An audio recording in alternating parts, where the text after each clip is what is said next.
And we are on. I guess I finally got this all figured out. Hey, everybody. Welcome to our kind of return to YouTube. It's been 5 years. Jeez. There's just been so much that's been going on with wrestling since then. But as you can see, I'm with a old friend of mine who's going to be the co-host because always good to have people along for the ride for this. He is named Joan of Smark. So, then, are you going to be like Righty, who's always like changing his username or anything like that? Maybe I have yet to find the perfect one, so until I find the perfect one. All right. So as you guys know, he was on the WrestleMania reaction for the Smarkbusters channel. He was only on for like, what was it, a couple minutes or so? I think, yeah. Yeah, so well, I know a lot of you would probably remember me. I think last week I showed my face for the first time in 5 long years, and I think Righty said I looked like someone from Crowder or something like that. If anybody knows exactly who it was, just send a comment down and let me know because I'm too lazy to even go back and even see it. But so what I want to do to get things going is just to introduce Joan of Spark here because I think we tried having you on like once back in the day for like some sort of raw review, I believe. Oh, and my And laptop your is trash. signal, yeah, yeah, your signal was awful, honestly. So this I think is going to be sort of like an intro to you for the most part. So just tell everybody like how long you've been watching wrestling, what your stances are on everything, because you've watched it for about as long as I have, haven't you? I believe so. I grew up with it. It was one of those things growing up where my family just always saw it as violent, and I was a little kid sneaking downstairs, and they're like, "Turn that crap off. That's violent. You don't need to be watching that." And I just still sneak downstairs, and I was a smart kid. I was able to figure out how to reconnect the power box back to the TV, so I just got my Right. wrestling whenever. Well, But yeah. those were the days of the cable boxes, which are Oh, pretty much gone now. yeah, now I got YouTube. I can just literally look up anything I missed. But I don't know, I grew up with everything good. Like I grew up, I feel like during a highlight of it, just seeing what it is now versus what I grew up with. And I understand things change with time. I understand things might not be the glory days of growing up, but there has to be a fine line where stuff is just I turns understand things Ooh, change with time. I sorry. understand things. I think I still had the YouTube stuff on, but continue. yeah, I mean, it's just growing up with what I grew up with versus now, it's like I can't even consider the same two things wrestling. Like what I grew up with was intense, hardcore, some real extreme moments, and now it's like somebody jumps off the top rope and they're like, they're taking everybody out. I'm like, okay, that was like every show I watched growing up. Like it's just no longer extreme. It's no longer hardcore. It's I get there's new talents. We got to let people, the new people in, the next generation, but it's like I don't know. It's just slowly dying out from everything that I loved, and it's just become. I don't even know what it is. I can't even call it wrestling. It's talking. It's segments. It's pointless crap. Well, It's it's not just talking and bad segments. It's they're talking, but nothing interesting is being said. And also going back to what you're saying about the extreme stuff and all the big stunts and everything, I think the reason why you might not feel as excited is because they're doing it to ad nauseum all the time, making the moves and all that shit not even that exciting when you see it every single week, every single match. It's absolutely ridiculous. Like you can't make moves uh feel special anymore. I mean, especially because everybody's the same. Everybody just wants to get their moves and get their paycheck and all that shit. Yeah, it's I remember the wrestling games growing up, and now it just literally feels like wrestling is like custom character one, custom character two, custom character three, where it's the same exact figure and character, just different skin tone, different costume, different shoes, like nothing's unique about anybody. Like Oh, and growing up, it used to be like, this huge battle.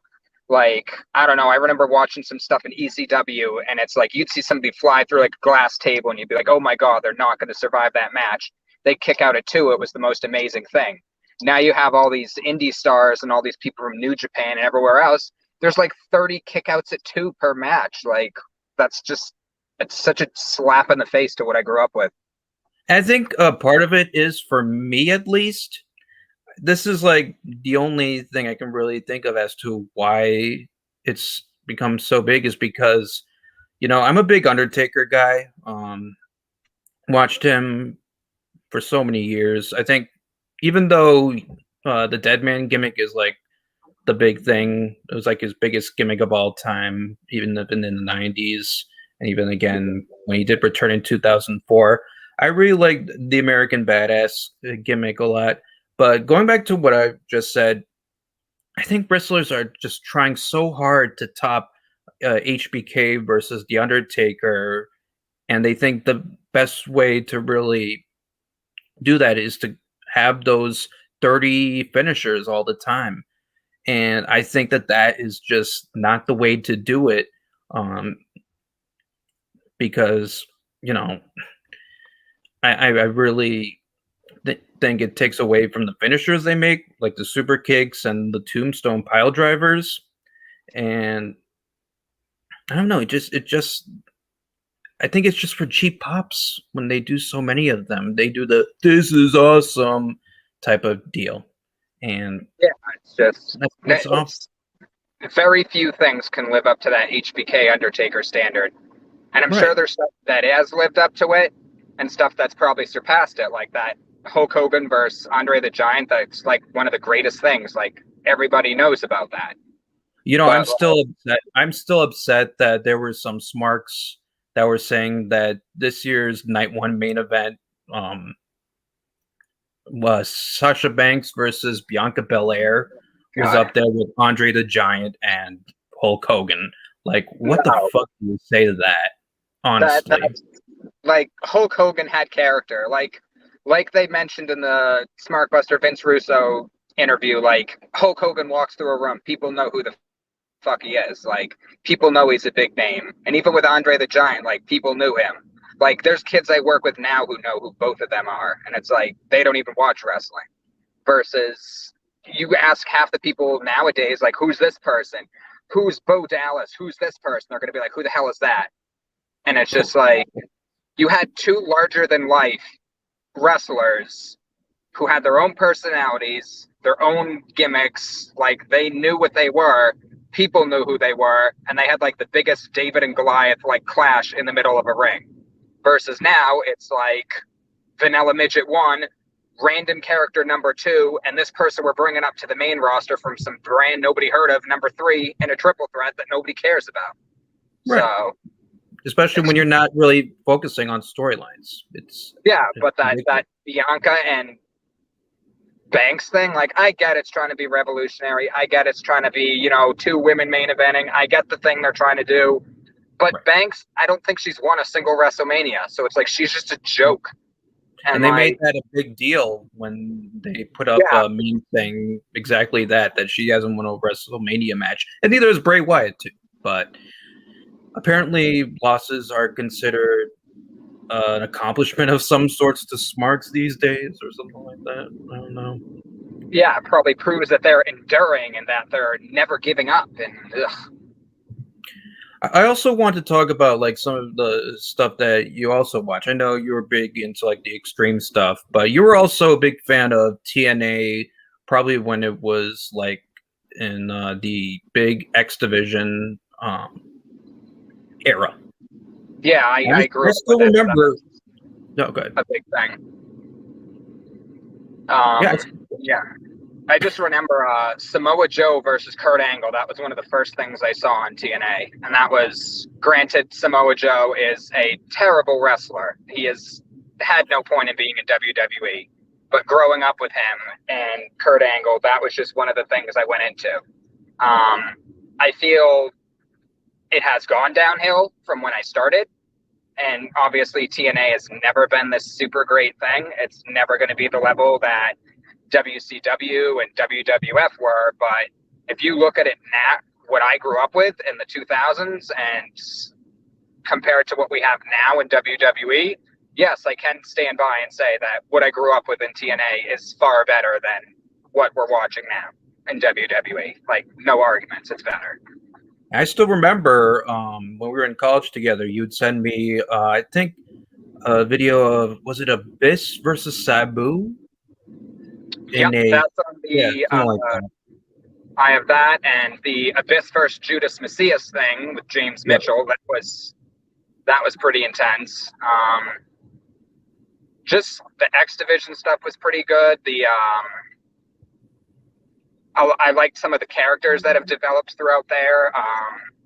You had like old ECW people. You had some WWE people. It felt like a mix of all the things that I enjoyed. Main Event Mafia, which was just a bunch of rejected WWE guys and WCW guys in like. But it had like a classic charm to it. It was cheesy. Some of it was pretty lame, but it had like that innocent charm of, all right, I get you're trying to do this and I can respect what you guys are trying to do in the business, so I'm not going to hate on it too much. Versus now I see matches and I'm like, why do I care about this? There's people here who I don't give a crap about and have no business being in the ring and I've never heard of. So at least I can say for people TNA that I knew the names, I knew who they were, and they at least friggin' tried. It's so sad because they really thought that they could build a company around Rich Swann, and it was so horrible that they decided to get this Kenny Omega guy, which is every smart's favorite at the moment, and took the title off him. And he's like shown more on the AEW show, and he just feels like a bigger deal there than he is on like TNA, which is it just shows you that TNA has become the bitch of a 1-year wrestling company, which is like the saddest thing ever. Pretty much. Now, you also watched ROH as well for a short period of time, didn't you? I watched it for a bit and then sort of just spent time sort of going through and, if it came up in a recommended match and other stuff, I'd watch it, but I didn't go out of my way to seek out ROH stuff. Mm-hmm. All right. So I think we've gone a little bit through that. I doubt you saw like Japan stuff. I watched a little of the IWGP stuff, and obviously I think TNA had some crossover things where AJ Styles versus some people, and that wasn't terrible.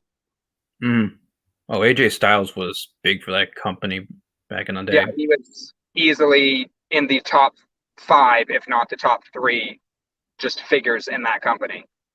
No.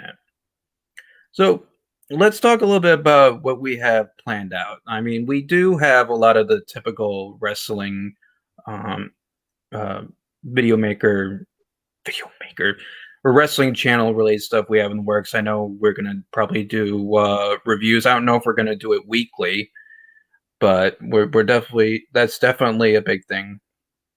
We might also do like roster reviews too for like all the stuff that the Smarkbusters haven't done, because we're both Smarkbuster fans.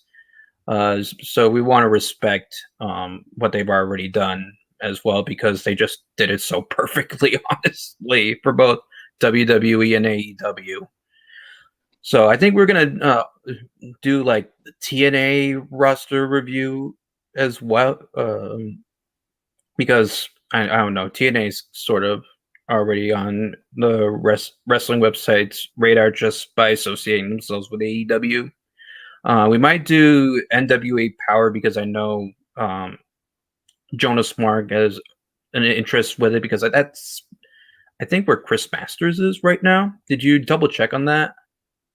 I have not double checked on that, but I believe that's where he is. I think it was NWA Power. I think we were also going to look at a couple other places, but we also wanted to do another video where we're going to look at specific stars and see like how we can improve them. It could be from WWE, AEW, TNA, or whatever for that particular one. We're also what was the other one that you had? I know there was like one other one that I really Uh, enjoyed. I believe what for like things I wanted to do, sort of Yeah. like what if scenarios, like Yeah. if Okay. certain things were to happen or not happen, how it would have potentially changed the wrestling industry. Oh, we're talking about moments along with just superstars' careers and everything like that. Yeah, looking at some of like the biggest moments and seeing was it actually that big of a deal or like because obviously like the Hogan Andre the Giant thing like that I feel was essential. Like without that, Yeah. I just feel like the whole business would not be what it is without that. I got one right now. What if Hogan never turned heel and went to the New World Order? That would be That, interesting to see, or just to that talk would about. Because I know that there was one direction I want to really dive into that too. Um, we're also going to, just do a lot of non wrestling related stuff as well every now and then. Not too much because I know some of the things I want to say might not be the most popular stuff. Uh, and that's just like an current event related stuff. But we also we're thinking about doing like reviews of movies. I'm a big beer guy, and I was gonna probably do something like that solo, or either one. We could do movies together, um, or do our own solo stuff. But that was a couple things. Was there anything else? not that I can remember, just like the movies, the different drink things, like yeah, I'm down to either do those solo or like on a thing together. I'm down for either. But Okay, I think we covered everything that I thought of at least. I thought so too.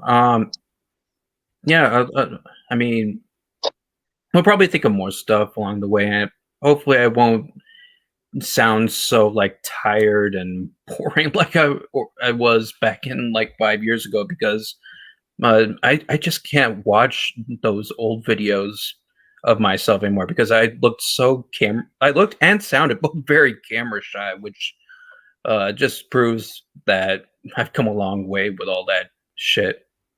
But I think it's just getting a not giving a fuck attitude, honestly. But I don't I don't know.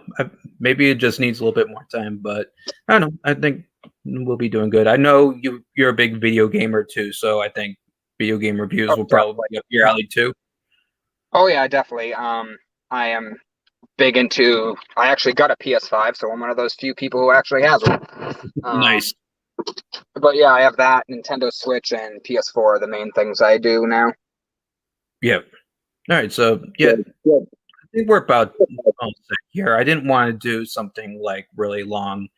Um, but something I did uh, seem to ask you is, did you want to do like when we raw reviews like as they're going on, or do you just want to do it like after the show whenever we do that? I'm Because that down was for either. Maybe we okay. can do it in general, like maybe a little after. But if Yeah. it's supposed to be some big night, like if it's supposed to be like a Legends night or something that they're advertising big, I'm down to do it the night of. Okay. So Because I wouldn't want to do live stuff just on a show that's total garbage. Like if there's raw reviews that are getting like well, a 1 or below, I don't want to waste my actually, time. I actually wanted to ask if you wanted to do Blood and Guts. Oh God, It's a I'll 2 hour consider it. one. It was. I know it's AEW, but I think we just have a lot of fun making fun of that too. Yeah, it's called Blood and Guts because I'll be bleeding from watching that garbage and throwing up at the same time. So there's my blood and guts from that. Honestly, the only person I know that's in that is Chris Jericho. But Chris Jericho is like so out of weight. I mean, it's like the Smart Busters say, his stomach is collapsing onto itself. And I'm like, dude, just stay with your band and be proud of the legacy you have instead of spending another year wrestling and completely tarnishing it like you've had over the last few years. Because Yeah, it's really fucking ridiculous. Just there's no watch. need to for all these people to go over there. Like if they've had a good career, like maybe Mickey James or Undertaker or Kane, or just think of people like that. Like they're not going out again and trying to like prove something. They have nothing to prove. Like I don't get what Jericho's trying to prove over there. Like congrats, you got probably one recognizable name out of your roster of like 40 or 50, and the rest is just, isn't Matt Hardy on that too? Yeah, he is, and he's like a complete afterthought. If my Yeah, mind so serves me right, it's not the he's like, Hardys unless Jeff's there. So it's like you have the Hardy brother, half of I them. gotta Great. say, I gotta say, I feel so bad for Jeff Hardy. He's been with the WWE on and off for like 25 years, and he hasn't had a WWE title shot or a Universal title shot once. I know he had like the World Heavyweight Championship like in the late 2000s, but I don't remember. I think he maybe had that one WWE title opportunity against The Undertaker from what I remember in 2002, but Yeah, I don't remember it's anything like been years since he was even relevant in a title picture. right. And I really feel bad for Jeff. There's like you got all these guys fighting for the title, like Finn fucking Balor. Finn fucking Balor on his debut winning the title and then having to drop it because of fucking injuries. But Jeff fucking Hardy, who is just so much more deserving. He hasn't gotten even one shot. Yeah, it's That's just a joke. ridiculous. Like people who put their body on the lines, like actually contributed, actually stuck with the company despite not liking certain policies and other crap. I know we had the whole James drug issue too. fucking Ellsworth got a WWE title shot, man. And he was Oh, a resident jobber. I forgot about him. Against AJ Styles. I mean, what were what were they thinking with that? I mean, he was over, but people that weren't thinking about giving a jobber a title shot. Jesus fucking Christ! But yeah, we'll have more of these sort of discussions too for more content. But yeah, I think we're just gonna leave it at that for now. So I think that just about does it. We will see you later for whenever we want to. Maybe we'll do blood and guts for our next one. Maybe we'll come up with anything else. But for now, I think this was a pretty decent intro and a little return back. So until then, see you next time. Later.